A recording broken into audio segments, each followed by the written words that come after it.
Hello, Matthew. It is Wednesday, October 23rd, 2013. Sorry I couldn't make my video yesterday. I was really busy. I had a lot of stuff to do yesterday. But I finished Cloud Atlas. My heater is turning on. And I don't have time to edit this today. I don't know. This semester is really busy. So hopefully I can get through this. I wrote like 2 pages of notes about what I wanted to talk about. So we'll see how much of that I get through. Yeah. I also have homework due at 2:30 that I'm only halfway through. So, yeah. So we started with Lucius Crossan and Everything After, which is the story of Zachary, who lives in a post-apocalyptic Hawaii called Hawaii. I guess I don't know, their language is weird. But we see his whole journey from like a cowardly, selfish man to being like a brave, selfless man, which is pretty cool. It happens because this lady, Marinim, she's like 50, I think is what it said. She's part of this group of people called the Prescients, or at least that's how I said it. I don't know how you said it. I said Prescient. And they're genetically altered because of like solar flares and stuff, and they all have like really dark skin, and like the sun doesn't bother them as much.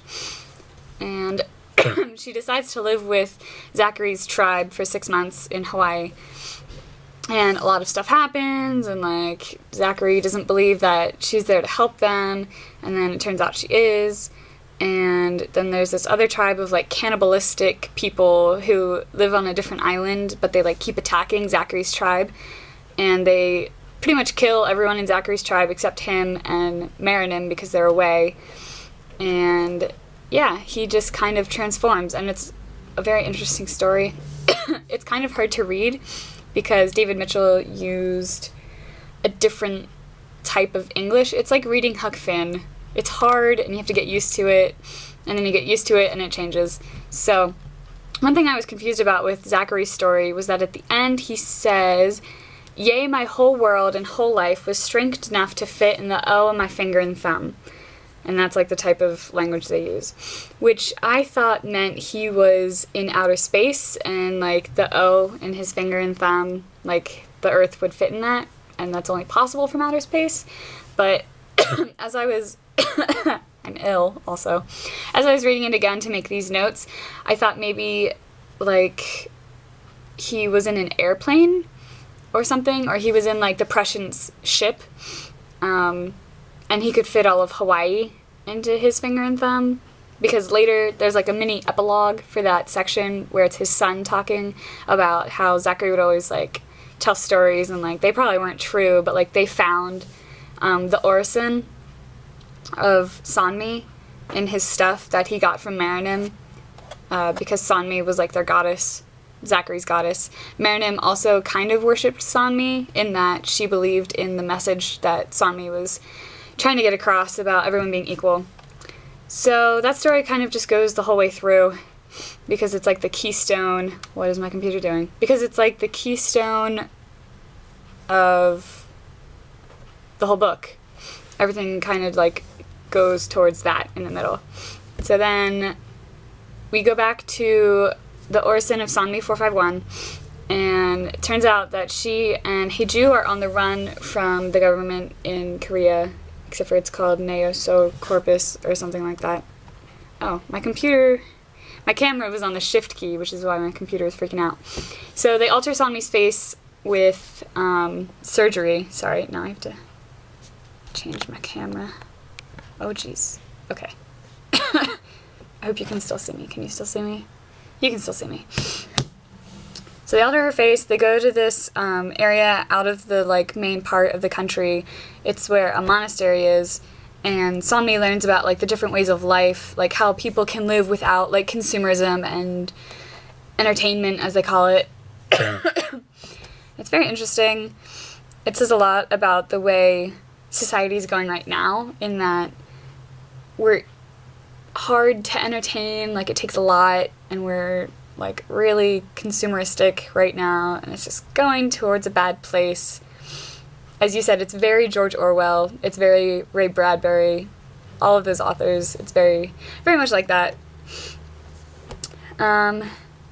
So of course the climax in Sanmi's story is that she goes to see the ship where the exalted servers, fabricants go to Hawaii, and it turns out that they're actually killed and reprocessed into food. So that's good. That was really funny when you texted me that. And of course, this whole time she's telling her story to an archivist who's putting it on an Orison. And her last request is that she watches a Disney, which is what they call movies, that she started in another age, and then that circles back to the ghastly ordeal of Timothy Cavendish. And it starts out where he had a stroke, or at least he thought so, and you find out later that the nurse probably gave him something to induce a stroke so that he'd be more compliant with their rules and stuff. And he finds out that his brother died, and his sister-in-law is totally insane. She has no idea. And then he makes friends with 3 of the other residents in Aurora House, and they hatch an escape plan, and they end up finally escaping. And there's this whole funny scene where they're in Scotland, and just the orderlies all get beat up, and it's pretty awesome. And I remember that scene from the movie, and it was really, really funny. And so Timothy ends up going back to being a publisher, and he receives the second part of the Louisa Ray mystery from the author.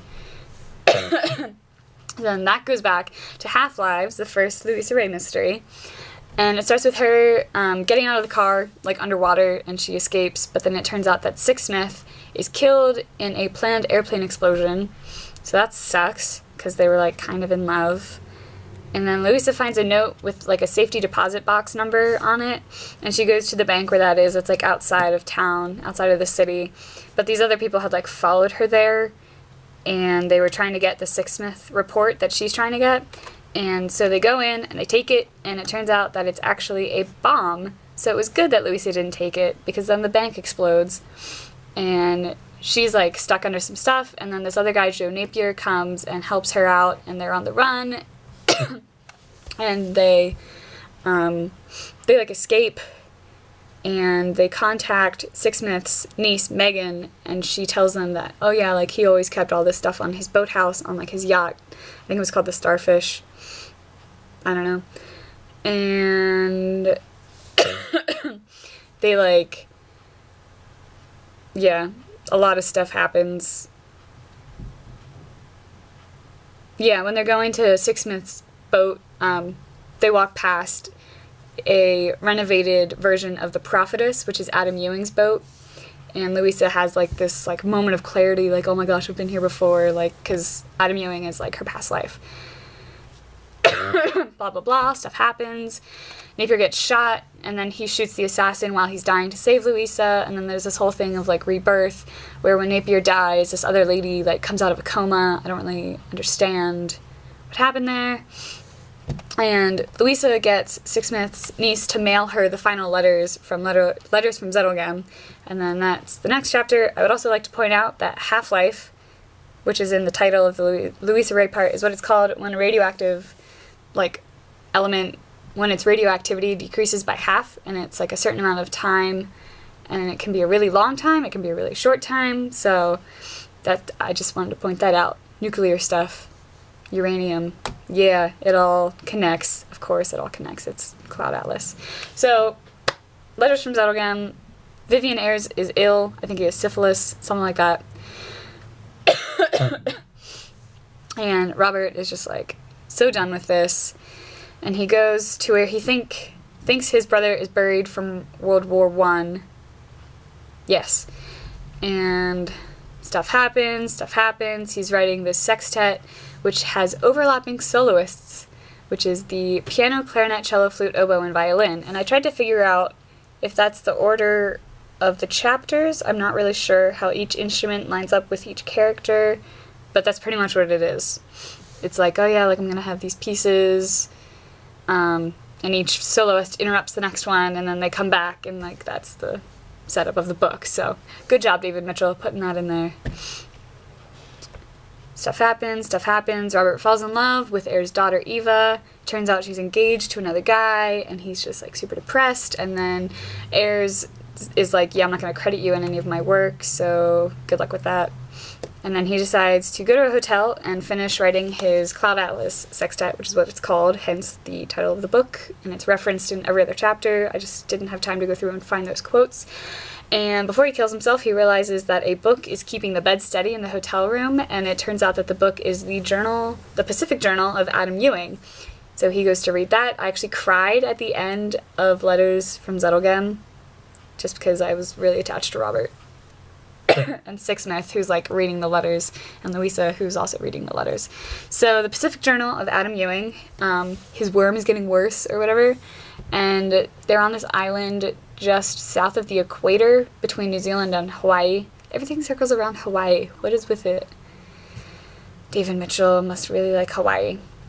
But missionaries like run the whole island, and they like are oppressing the native people because they have like dark skin, and it's all racism, and it's really terrible.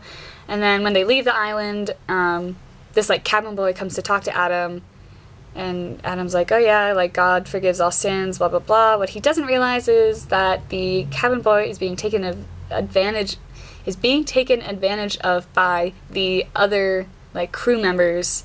So the cabin boy kills himself. So that sucks. And then Adam like realizes that Dr. Goose is like killing him slowly as he is dying. And Atua, who is the slave that Adam saved, ends up saving Adam. He like dunks his head in a bucket of seawater, and then they stay in Hawaii for a while, and he recuperates. Adam does, not Atua. And then Adam like takes a vow to like never help anyone with like a racist agenda like ever again, and that means like not helping his father-in-law with like his whole like will and testament stuff. And yeah, he becomes like an abolitionist with his wife and his son. And thus ends the story of the Comet Soul. Didn't really talk about the birthmarks. There's a lot of stuff I really want to talk about, but like I said, I have homework, and I haven't eaten lunch yet, and I'm really hungry, so this is going to be a direct upload. Sorry for all the coughing and stuttering and talking really fast, but I wanted to get this done. Oh my gosh, this book is so good. Everyone read it, please. Even though I just totally spoiled it for everyone, ever. I'm going to reread it over Christmas break, and then maybe we can talk about it in person with tea and biscuits and be classy. Okay. I will see you Thursday. Bye.